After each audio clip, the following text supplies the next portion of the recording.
Le musée d'art de Nantes accueille Dunking Island, une installation de Capucine Weber, une installation vidéo et sonore immersive dans la chapelle de l'Oratoire. Dunking Island s'intéresse à la problématique de la montée des eaux et de l'érosion côtière que subit l'île de Gorée, qui est située dans la baie de Dakar au Sénégal. Une île minuscule qui est chargée d'une histoire faramineuse et qui est mondialement connue pour être l'île mémoire de la traite négrière. La montée des eaux, qui est un phénomène qu'on ne peut pas filmer, j'ai donc décidé de prendre le point de vue de l'océan et d'immerger la caméra dans l'eau. Le principe, c'est que le visiteur soit complètement immergé dans l'espace océanique.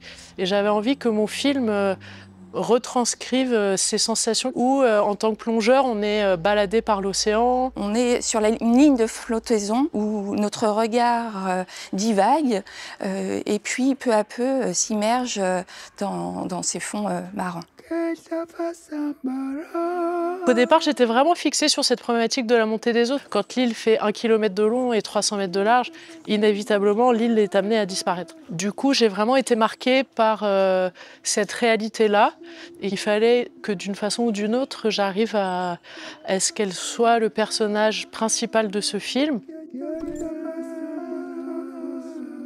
L'île de Gorée était une des îles où des populations étaient transférées massivement sur des bateaux qui arrivaient particulièrement de Nantes en vue d'aller vers les colonies pour être mises en esclavage. Et donc Dunking Island semblait incontournable à être présenté au musée d'art de Nantes.